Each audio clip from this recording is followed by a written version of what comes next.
Come and join us in our last adventure for 2024 as we check out an amazing free camp, show you our solution to getting fresh water while free camping, and wait for it, where I found one of the best Parmas I've ever had. G'day. G'day. Thanks for stopping by. Always. We are at a ripper free camp about halfway between Bendigo and the Murray River. Yeah.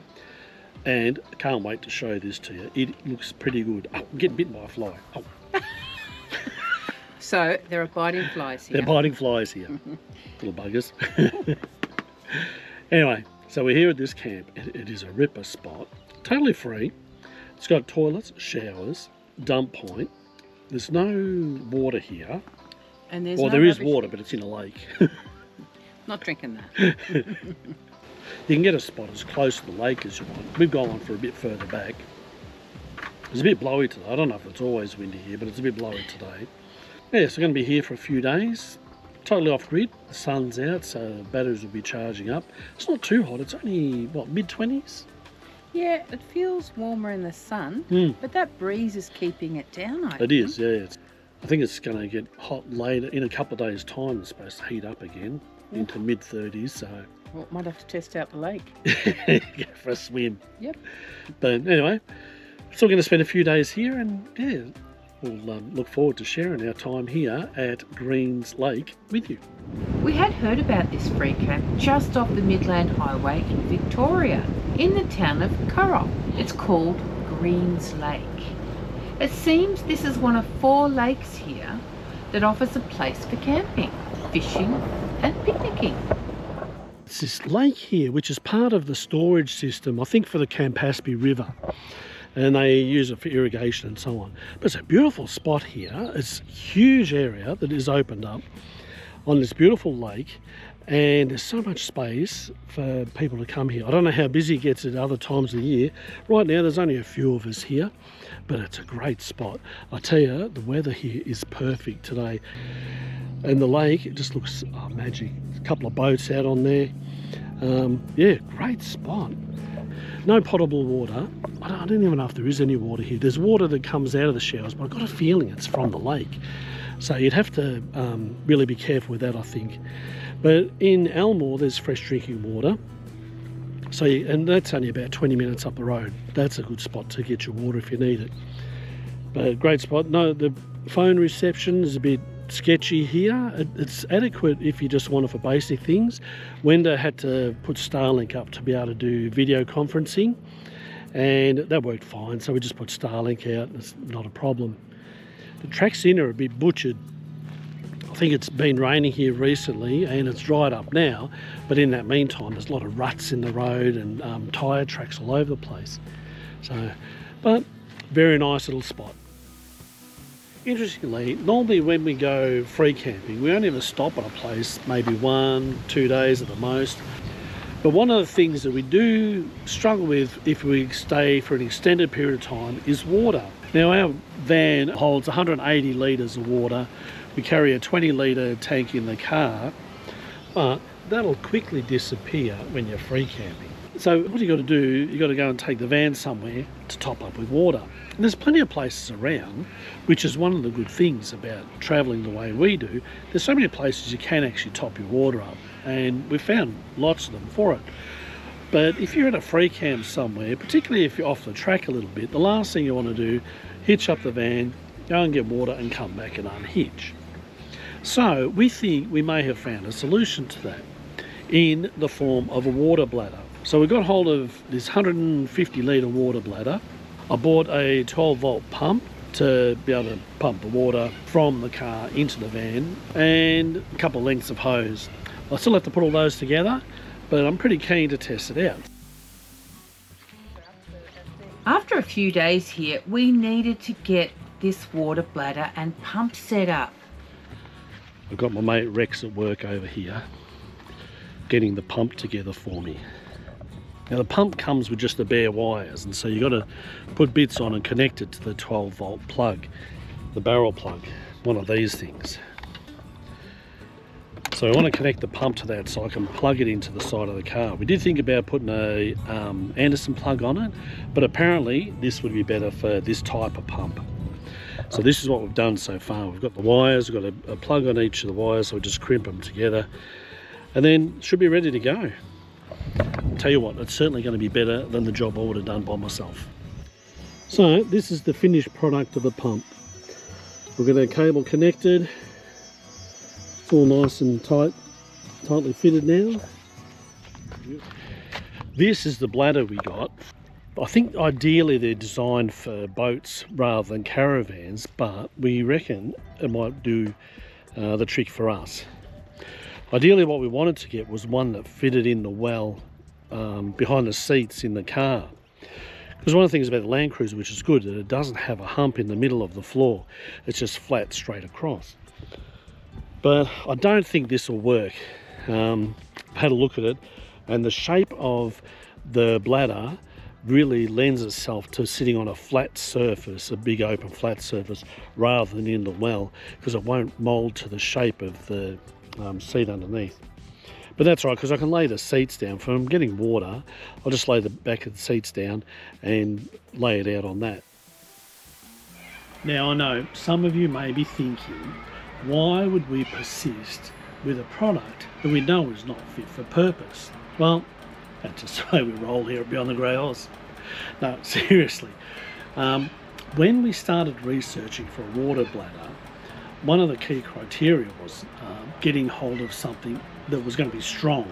It wasn't going to burst the first sign of a prickle or a stone. And this one that we got from Veda's came highly recommended, and it gets great reviews. The only trouble is they're made for boating rather than caravanning. Now I'm not sure if they do have one that would be more suitable for caravan. If they did have one, that would be fantastic, because they are a great product. But we did get the wrong one. We ordered the wrong one, ended up with it. We've had it for quite some time, just never got around to using it and putting it together. So we figure it's a bit rich to try and send it back now. The packaging has been damaged and all sorts of things. Anyway, so we messed up. We'll just cop it. But we're going to persist with it and see how it goes. Now, while it quickly became obvious that we had ended up with the wrong type of water bladder for our needs, this is a very good quality 3-ply bladder, and we felt it would be worth persisting with it, even though it would require a couple of workarounds. The next hurdle we faced was getting the fitting right so that when it was full, we were able to get the pump to work. And there we go. There we go, it fits nicely on the seats there. It does hang over a bit at the sides, here and here, but I don't think that's going to make that much of a difference. So, anyway, see how it goes. Alright, so I've connected to the water supply here. I've used my 4-way Bunnings tap connector to get it going, which is handy. And we're running it through the filter into the bladder. So I'll be curious to see how long it takes. It doesn't seem to be filling up very quickly though. So it's actually going a bit slower than I thought. I thought it might fill up, but as Rex pointed out, it's 150 litres, so it's a fair bit of water it's got to put in there. So I've just blocked it up with this tape for now. I'm going to get a proper bung for it, but for now, to try it out, got the tape over it to stop it flowing out anywhere. But look at that, it's nice and full. And we'll see how it goes getting it back to the van.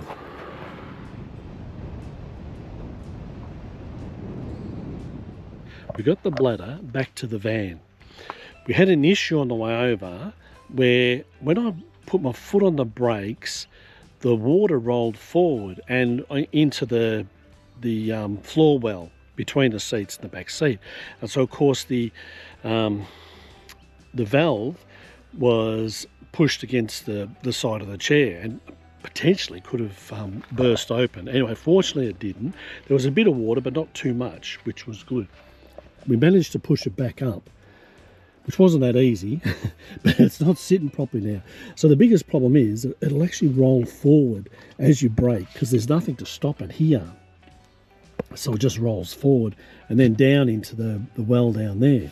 So it was potentially a disaster. Fortunately, we were able to get it back up on the seats and just ride it back. But as we were coming back, I put my hand over the back of the seat just to stop it rolling forward.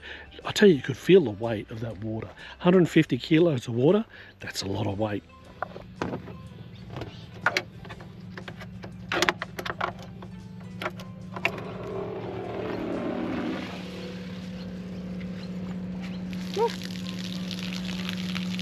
Good flow, isn't it? Great flow. Yeah, great flow. Anyway, get it into the tank. We don't want to waste it all.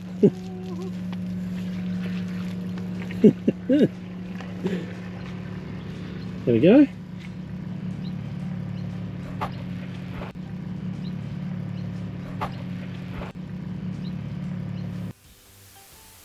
Alright, we're going to have a second attempt at filling this water bladder. I've taken it off the seats and I've put it into the well, the place where I thought it wouldn't fit. And while it looks like it's not going to fit, we thought we might give it a bit of a shot of popping it in there, filling it up and see if it actually moulds to the shape of the floor well. I've got the nozzle here, so we'll fill it in from here, and hopefully what it does is sort of raise up and just fill out to the shape.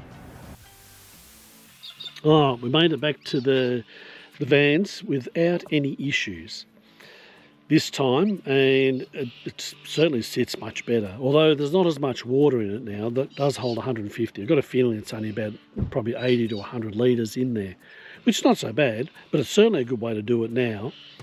I'm just going to empty my bladder into my mate's caravan, see how we go. Pardon the pun.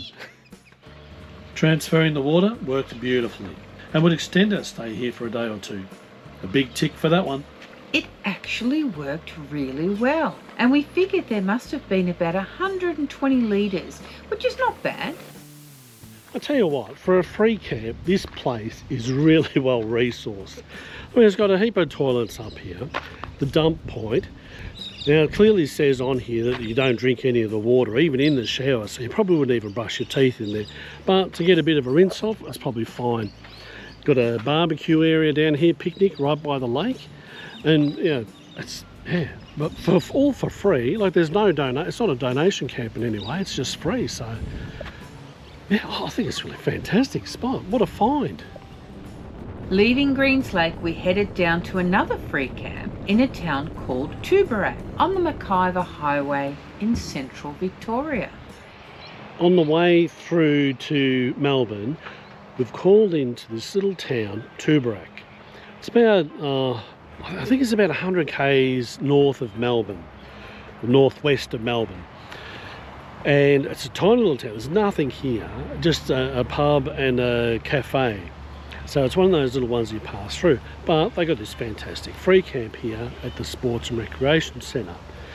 Now, the Sports and Recreation Centre itself looks like it's probably had better days. It's not in the best condition, but it is here. But it's a nice little spot here.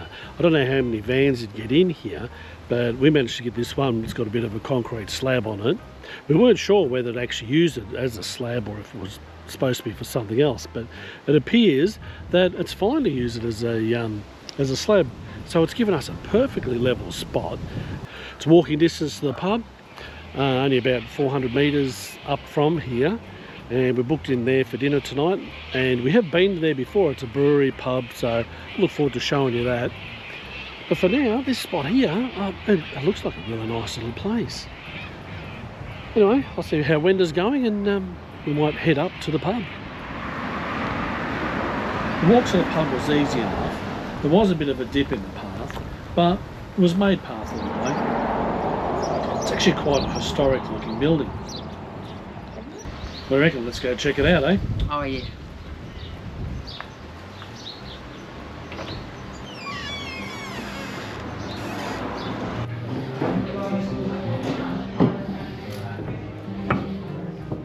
Room, isn't it? What a beautiful little dining room here. I'll tell you what, and the menu is next level. Parmas. Check these out. Look at the hot and spicy Parma pot. And that pizza ham Napoli, salami, chorizo, jalapenos, caramelized onion, cheese, and chili flakes. Oh my goodness. Sounds There's a whole amazing. list of them. Margarita, hot and spicy. I think it's Christmas. It is. I need to have a little bit, a tiny bit of that. Looks amazing. What'd you get? Porterhouse steak, medium rare, garlic butter, mash, and veg. I can't get over this. Oh my goodness, look at it. What a feast. Right, I'm starting. I need to have a little tiny bit of that. Paul, don't forget to get that lovely cake out from Elmore Bakery. Yeah? Dessert. Yeah. Sounds good. Dessert. So, for $35 at the Two Break Hotel, we managed to get an 8-pack of their local brew. 8 of their most popular beers. Look forward to testing those out.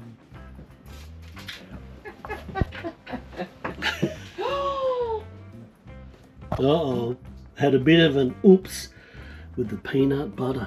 Oh, goodness, look at that. What a mess. Oh, no. Done. Well, we managed to get that peanut butter cleaned up last night. Oh, what a mess. I tell you, that stuff is just so sticky. It gets everywhere.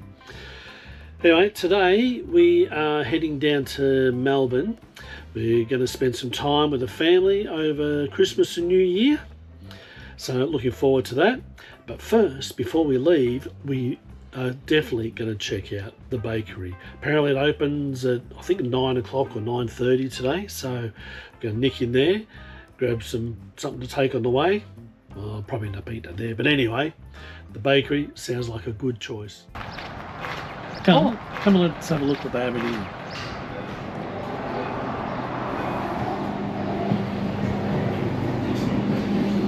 Although they only had a few in the morning, there was a good selection.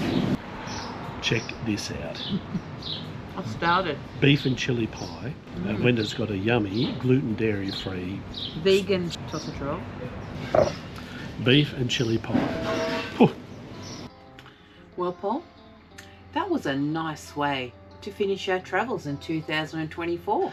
certainly was. Yeah. We've got our water issues sorted. I know. You know, that means that we can be off-grid longer. Looking forward to the next adventures. We hope that you enjoyed our travels this year as much as we have. It's been great to have you along for the rides. Definitely. We've got some amazing things going on in 2025, haven't we, Paul? Yep, hopefully you can come and join us. Can't wait. Hopefully your Christmas and New Year was filled with laughter and love, and the year ahead brings you peace, joy, and unforgettable adventures. Thanks for stopping by. Bye for now. Bye. And here's a sneaky peek at our Christmas.